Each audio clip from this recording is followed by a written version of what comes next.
சமூக மீடியா சொந்தங்களுக்கு வணக்கம். இன்றைய நாளிலும் மற்றொரு உலக செய்திகளின் ஒரே பார்வையோடு இணைந்திருக்கின்றோம். அந்த வகையிலே ஈரான் மீதான தாக்குதல் தற்காலிக ஒத்திவைப்பு, அணு ஆயுதமற்ற ஒப்பந்தத்திற்கு அமெரிக்கா தயார் என ட்ரம்ப் அறிவிப்பு, அமெரிக்காவின் முரண்பாடான நடத்தையை ராஜதந்திரத்திற்கு தடை, ஈரான் வெளியுறவு அமைச்சர் அராக்சி குற்றச்சாட்டு, சர்வதேச கடல் பகுதியில் மனிதாபிமான உதவி கப்பல்கள் மீது இஸ்ரேல் தாக்குதல், ஆஸ்திரேலிய அரசின் மெத்தன போக்கிற்கு செனட்டர் கடும் கண்டனம், உலகிற்கு இன்னும் சில வாரங்களுக்கு மட்டுமே எண்ணெய் இருப்பு, சர்வதேச எரிசக்தி முகமை தலைவர் அதிர்ச்சி எச்சரிக்கை.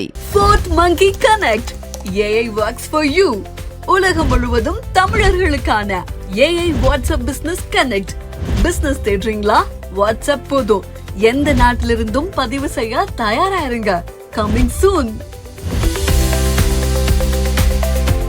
ஈரான் அணு ஆயுதம் பெறுவதை தடுக்கும் வகையில் ஒரு புதிய உடன்பாட்டை எட்ட முடிந்தால் அமெரிக்கா அதனை வரவேற்கும் என்றும் அதற்கான பேச்சுவார்த்தைகளுக்கு தாம் தயாராக இருப்பதாகவும் அமெரிக்க அதிபர் டொனால்டு ட்ரம்ப் தெரிவித்துள்ளார். முன்னதாக செவ்வாய்க்கிழமை அன்று ஈரான் மீது நடத்த திட்டமிடப்பட்டிருந்த ராணுவ தாக்குதலை தற்காலிகமாக ஒத்திவைப்பதாக திங்களன்று ட்ரம்ப் அறிவித்தார். வளைகுடா நாடுகளின் தலைவர்களான கத்தார் அமீர் Tamim bin Hamad Al Thani, Saudi பட்டத்து இளவரசர் முகமது பின் சல்மான் மற்றும் ஐக்கிய அரபு அமீரக ஜனாதிபதி ஷேக் முகமது பின் சஜீத் அல் நக்ஜான் ஆகியோரின் வேண்டுகோளுக்கு இணங்க அவர்கள் மீதுள்ள மரியாதையின் அடிப்படையில் இந்த தாக்குதல் ஒத்திவைக்கப்பட்டுள்ளதாக ட்ரம்ப் தனது ட்ரூத் சோசியல் பதிவில் குறிப்பிட்டுள்ளார். ராணுவ தாக்குதல் ஒத்திவைக்கப்பட்ட சில மணி நேரங்களிலேயே செய்தியாளர்களை சந்தித்தரும் ஈரானுடன் ஒரு தீர்வை எட்டுவதற்கு நல்ல வாய்ப்பு இருப்பதாக தெரிகிறது. அவர்களை கடுமையாக தாக்காமல் ஒரு உடன்பாட்டை எட்ட முடிந்தால் நான் மகிழ்ச்சி அடைவேன். இந்த ஒப்பந்தத்தின் முக்கிய நோக்கமே ஈரானுக்கு அணு ஆயுதங்கள் வழங்கப்படக்கூடாது என்பதுதான் என்று கூறினார்.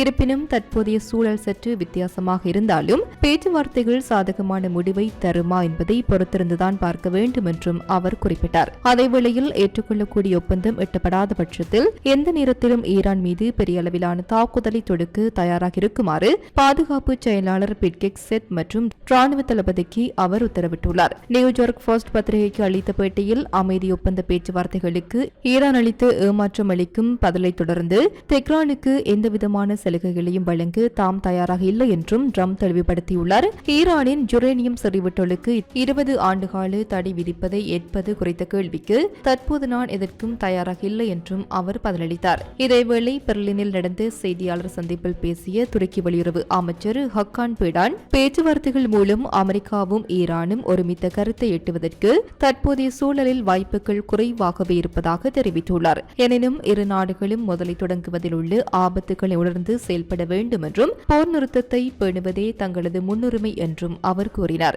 மறுபுறம் அமெரிக்காவின் இந்த ராணுவ மற்றும் அரசியல் அச்சுறுத்தல்கள் ட்ரம்ப் அரசாங்கத்திற்கே தர்ம சங்கடமான சூழ்நிலையை உருவாக்கியுள்ளதாக ஈரான் தரப்பு விமர்சித்துள்ளது. அமெரிக்காவின் இந்த அச்சுறுத்தல் போக்குகளின் காரணமாக சர்வதேச சந்தையில் கச்சா எண்ணெய் விலை பெறலுக்கு $110 கடந்து கடுமையாக உயர்ந்துள்ளது. டொனால்டு ட்ரம்பின் இந்த ராணுவ அச்சுறுத்தல்கள் ஈரானை விட அமெரிக்காவிற்கும் அதன் கூட்டாளி நாடுகளுக்கும் குறிப்பாக இஸ்ரேலுக்கும் பெரும் பொருளாதார மற்றும் பாதுகாப்பு ரீதியான பாதிப்புகளை ஏற்படுத்தும் என்றும் தங்கள் மக்களின் உரிமைகளுக்காக ஈரான் தொடர்ந்து குரல் கொடுக்கும் என்றும் தெஹ்ரான் வட்டாரங்கள் தெரிவிக்கின்றன. மத்திய கிழக்கில் பதற்றம் உச்சகட்டத்தை எட்டியுள்ள நிலையில் இந்த புதிய பேச்சுவார்த்தை முயற்சிகள் அமைதிக்கு வழிவகுக்குமா அல்லது ராணுவ மோதலில் முடியுமா என்பது அடுத்த சில நாட்களில் தெரியவரும்.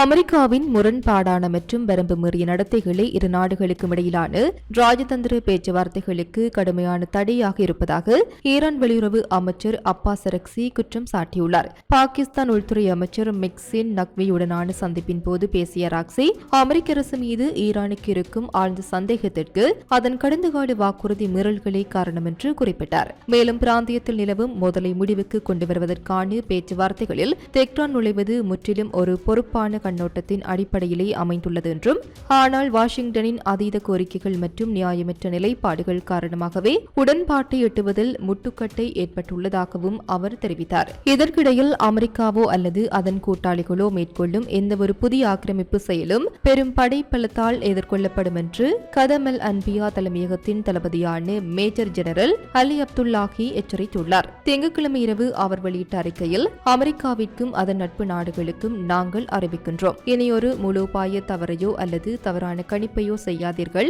நமது நிலத்திற்கு எதிராக மீண்டும் ஆக்கிரமிப்பு மேற்கொள்ளப்பட்டால் அதற்கு விரைவான தீர்க்கமான மற்றும் விரிவான பதிலடி கொடுக்கப்படும். எதிரிகள் மீண்டும் ஒரு தவறு செய்ய துணிந்தால் கடந்த கால போர்களை விட பன்மடங்கு அதிக சக்தியுடன் ஈரான் அதை எதிர்கொள்ளும் என்று அவர் உறுதியாக தெரிவித்துள்ளார். ஈரான் போரை நாடவில்லை என்றும் பிராந்தியத்தில் அமைதியையும் ஸ்திரத்தன்மையும் விரும்புவதாகவும் குறிப்பிட்ட அவர் அதேவேளையில் தனது மக்கள் மற்றும் புனித மண்ணுக்கு எதிரான எந்த ஒரு ஆத்திரமூட்டல்களுக்கும் நசுக்கும் வகையிலான பதிலடி கொடுக்க தயங்க மாட்டோம் என்றும் கூறினார். கடந்த பிப்ரவரி 28 அன்று இஸ்லாமிய குடியரசுக்கு எதிராக அமெரிக்க இஸ்ரேல் கூட்டணி நடத்திய ஆக்கிரமிப்புக்கு பதிலடியாக இஸ்ரேல் ஆக்கிரமிப்பு பகுதிகள் மற்றும் பிராந்தியத்தில் உள்ள அமெரிக்க ராணுவ தளங்களை குறிவைத்து ஈரான் தினசரி ஏவுகணை மற்றும் ஆளில்லா விமான தாக்குதல்களை தொடங்கியது. அத்துடன் ஈரான் ஹார்முஸ் ஜலசந்தையை மூடியதால் சர்வதேச சந்தையில் கச்சா எண்ணெய் விலை பேரலுக்கு $110 கடந்து கடுமையாக உயர்ந்தது. இதனைத் தொடர்ந்து பாகிஸ்தானின் மத்தியஸ்த முயற்சியால் ஏப்ரல் 8 அன்று ஈரான் மற்றும் அமெரிக்காவிற்கு இடையே ஒரு தற்காலிக போர் நிறுத்தம் நடைமுறைக்கு வந்தது.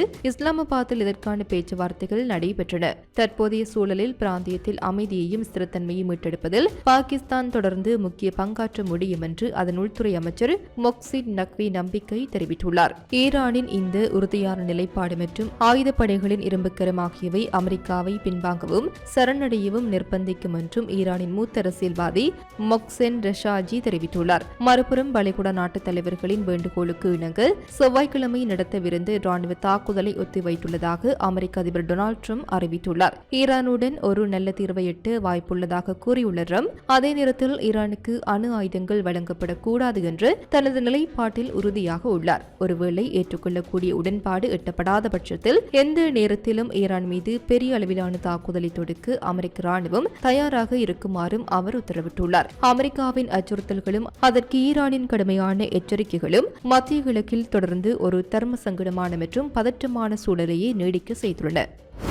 காசாவிற்கு மனிதாபிமான உதவிகளை ஏற்றி சென்ற சர்வதேச உதவி கப்பல் குழு மீது இஸ்ரேல் நடத்திய தாக்குதலையும் அதிலிருந்து ஆஸ்திரேலிய ஆர்வலர்கள் கடத்தப்பட்டதற்கு ஆஸ்திரேலிய அரசு காட்டிய மென்மையான எதிர்வினையையும் பசுமை கட்சியின் செனட்டர் மெக்ட்ரின் பாரூகி கடுமையாக சாடியுள்ளார். சர்வதேச கடல் பகுதியில் இஸ்ரேல் நடத்திய இந்த நடவடிக்கையை கடற்கொள்ளை மற்றும் ஆட்கடத்தல் என்று வர்ணித்துள்ள செனட்டர் பாரூகி ஆஸ்திரேலியாவில் ஆட்சியில் இருக்கும் தொழிலாளர் கட்சி அரசாங்கத்தை நோக்கி கடுமையான கேள்விகளை எழுப்பியுள்ளார். இதுகுறித்து அவர் வெளியிட்டுள்ள அறிக்கையில் 2 வருட இனப்படுகொலைக்கு பிறகும் இந்த தொழிலாளர் கட்சி அரசாங்கம் இஸ்ரேலை ஒரு நண்பன் என்று அழைப்பது அதிர்ச்சி அளிக்கிறது. ஆஸ்திரேலிய குடிமக்களை இஸ்ரேல் சட்டவிரோதமாக கைது செய்வது கூட இந்த அரசுக்கு ஒரு சிவப்பு கோடாக தெரியவில்லை என்பது புரிந்து கொள்ள முடியாத ஒன்றாக இருக்கிறது. இஸ்ரேலின் கொடுமைக்கும் அவர்கள் மீறும் சட்டங்களுக்கும் எல்லையே இல்லை என்று தன் கண்டனத்தை பதிவு செய்துள்ளார். போரினால் பாதிக்கப்பட்டுள்ள காசா மக்களுக்கு அவசர நிவாரணப் பொருட்களை வழங்குவதற்காக நூற்றுக்கணக்கான சர்வதேச தன்னார்வலர்கள் அடங்கிய டஜன் கணக்கான படகுகள் சைப்ரஸ் கடல் பகுதியில் பயணித்துக் கொண்டிருந்தன. அப்போது இஸ்ரேல் தனது முழுமையான ஆயுதம் ஏந்திய கடற்படை அனுப்பி அதிவேக படகுகள் மூலம் மனிதாபிமான உதவி கப்பல்களை சூழ்ந்து வழிமறித்தது. ஆயுதம் ஏந்திய இஸ்ரேலிய துருப்புக்கள் கப்பல்களுக்குள் அத்துமறி நுழைந்து அங்கிருந்து நூற்றுக்கணக்கான ஆர்வலர்களை கடத்தி சென்றுள்ளனர். இதற்கு முன்னதாக 2 வாரங்களுக்கு முன்பும் கிரீஸ் கடற்படைக்கு அப்பால் சென்ற 22 மனிதாபிமான மீட்பு கப்பல்களை இஸ்ரேலிய படைகள் வழிமறித்து 181 தன்னார்வலர்களை கைது செய்திருந்தது குறிப்பிடத்தக்கது. தற்போதைய தாக்குதலில் காசா நிவாரண கப்பலில் பயணித்த நூற்றுக்கணக்கான தன்னார்வலர்களில் 11 ஆஸ்திரேலிய குடிமக்களும் இஸ்ரேலிய ராணுவத்தால் சட்டவிரோதமாக தடுத்து வைக்கப்பட்டுள்ளதாக தகவல்கள் வெளியாகியுள்ளன. இதுகுறித்து ஆஸ்திரேலிய வெளியுறவு மற்றும் வர்த்தக துறை விடுத்துள்ள செய்தியில் தடுத்து வைக்கப்பட்டுள்ளதாக நம்பப்படும் ஆஸ்திரேலியர்களின் நலன் மற்றும் அவர்கள் இருக்கும் இடம் குறித்த தகவல்களை இஸ்ரேலிடம் அவசரமாக கோரியுள்ளதாக தெரிவித்துள்ளது. மேலும் கைது செய்யப்படுபவர்கள் சர்வதேச நெறிமுறைகளின்படி மனிதாபிமான முறையில் நடத்தப்பட வேண்டும் என்பதை இஸ்ரேலிடம் தெளிவுபடுத்துவோம் என்றும் ஆஸ்திரேலிய அரசு கூறியுள்ளது. இருப்பினும் காசா மீதான இஸ்ரேலின் கடற்படை முற்றுகை உடைக்க முயலும் இதுபோன்ற குழுக்களுடன் ஆஸ்திரேலியர்கள் இணைய வேண்டாம் என்றும் அது மரணம், காயம் அல்லது நாடு கடத்தப்படும் அபாயத்தை ஏற்படுத்தும் என்றும் ஆஸ்திரேலிய அரசு எச்சரித்துள்ளது. ஏற்கனவே ஏப்ரல் 2024 காசாவில் வேர்ல்ட் சென்டர் கிச்சன் தொண்டு நிறுவனத்திற்காக பணியாற்றிய ஆஸ்திரேலிய உதவி பணியாளர் இஸ்ரேலிய படைகளால் கொல்லப்பட்ட சம்பவத்தின் வடு ஆஸ்திரேலிய மக்களிடையே இன்னும் மறையாத நிலையில் தற்போது மீண்டும் 11 ஆஸ்திரேலியர்கள் இஸ்ரேலால் சிறைப்பிடிக்கப்பட்டிருப்பது அந்த நாட்டில் பெரும் கொந்தளிப்பை ஏற்படுத்தியுள்ளது. மத்திய கிழக்கில் நிலவும் அமெரிக்க இஸ்ரேலிய ஆக்கிரமிப்பு மற்றும் ஹார்முஸ் ஜலசந்தி முடக்கத்தால் உலகளாவிய வணிக ரீதியிலான எண்ணெய் இருப்புகள் வரலாறு காணாத வேகத்தில் குறைந்து வருவதாகவும் இன்னும் சில வாரங்களுக்கு மட்டுமே போதுமான எண்ணெய் இருப்புகள் உலக நாடுகளிடம் எஞ்சியுள்ளதாகவும் சர்வதேச எரிசக்தி முகமையின் தலைவர் பாத்ரிக் ப்ரோல் எச்சரித்துள்ளார். பாரிஸில் நடைபெற்று வரும் G7 நிதி தலைவர்கள் கூட்டத்தில் பங்கேற்றுள்ள அவர் திங்களன்று செய்தியாளர்களிடம் பேசுகையில் இத்தகவலை தெரிவித்தார். உலக சந்தையை சமப்படுத்த அவசர கால மூலோபாய எண்ணெய் இருப்புகளிலிருந்து ஒரு நாளைக்கு 2.5 மில்லியன் பீப்பாய் எண்ணெய் கூடுதலாக சேர்க்கப்பட்டு வந்தாலும் இந்த இருப்புகள் முடிவற்றவை அல்ல என்றும் அவர் சுட்டிக்காட்டினார். வட எரிகோளத்தில் வசந்த கால நடவு மற்றும் கோடைகால பயண பருவங்கள் தொடங்க உள்ளதால் டீசல், உரம், ஜெட் எரிபொருள் மற்றும் பெட்ரோல் ஆகியவற்றின் தேவை பன்மடங்கு அதிகரிக்கும். இதனால் கையிருப்பு மிக விரைவாக தீர்ந்துவிடும் அபாயம் ஏற்பட்டுள்ளது. பிப்ரவரி 28 அன்று அமெரிக்க இஸ்ரேலிய ஆக்கிரமிப்பு தொடங்குவதற்கு முன்பு எண்ணெய் சந்தையில் பெரும் உபரி இருந்ததாக குறிப்பிட்ட ப்ரோல் போரின் காரணமாக நிலைமை தலைகீழாக மாறிவிட்டதாக கூறினார். IEA அமைப்பின் மாதாந்திர அறிக்கையின்படி மார்ச் மற்றும் ஏப்ரல் மாதங்களில் உலகளாவிய எண்ணெய் இருப்புகள் இதுவரை இல்லாத அளவில் 246 மில்லியன் பீப்பாய்கள் சரிந்துள்ளன. சந்தைகளை அமைதிப்படுத்த IEA அமைப்பில் உள்ள 32 உறுப்பு நாடுகள் தங்களின் மூலோபாய இருப்புகளிலிருந்து 40 மில்லியன் பீப்பாய்களை வெளியிட ஒப்புக்கொண்டன. அதில் மே 8ஆம் தேதிக்குள் சுமார் 164 பில்லியன் ரூபாய்கள் வெளியிடப்படும் பற்றாக்குறை நீடிக்கிறது. இந்த போரின் காரணமாக 2026ஆம் ஆண்டு முழுவதும் உலகளாவிய எண்ணெய் விநியோகம் ஒரு நாளைக்கு சுமார் 3.9 மில்லியன் பீப்பாய்கள் வீழ்ச்சியடையும் என்றும் கணிக்கப்பட்டுள்ளது. ஓமானின் மஸ்கட் மற்றும் சுவிட்சர்லாந்தின் ஜெனீவா நகரில் அமெரிக்காவும் ஈரானும் மறைமுக பேச்சுவார்த்தைகளில் ஈடுபட்டிருந்த சூழலில்தான் பிப்ரவரியில் அமெரிக்க இஸ்ரேலிய ஆக்கிரமிப்பு தொடங்கியது. இதற்கு பதிலடியாக இஸ்ரேல் பகுதிகள் மற்றும் அமெரிக்க ராணுவ தளங்கள் மீது ஈரான் ஏவுகணை தாக்குதலை நடத்தியதுடன் உலகின் 5 ஒரு பங்கு எண்ணெய் மற்றும் எரிவாயு விநியோகம் செல்லும் முக்கிய பாதையான ஹார்முஸ் ஜலசந்தியை மூடியது. இதனைத் தொடர்ந்து அமெரிக்க அதிபர் டொனால்ட் ட்ரம்ப் ஈரானிய கப்பல்கள் மற்றும் துறைமுகங்களை குறிவைத்து கடுமையான முற்றுகையை அறிவித்தார்.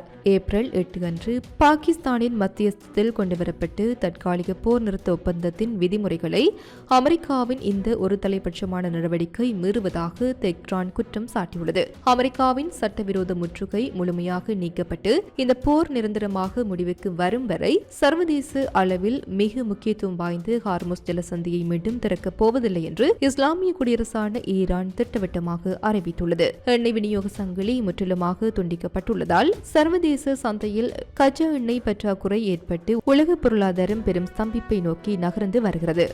இத்துடன் குறித்த காணொலி நிறைவு பெறுகின்றது. இது தொடர்பிலான உங்களுடைய கருத்துக்களை கமெண்ட் வாயிலாக தெரிவிக்கலாம். இது போன்ற பல செய்திகளை தெரிந்து கொள்ள நம்முடைய சமூக மீடியா யூடியூப் சேனலை சப்ஸ்கிரைப் செய்து அருகில் உள்ள பெல் பட்டனை கிளிக் செய்யுங்கள். மேலும் செய்திகளை உடனுக்குடன் தெரிந்து கொள்ள சமூகமீடியா.com என்ற இணையதளத்தின் வாயிலாக எங்களுடன் இணைந்திருங்கள்.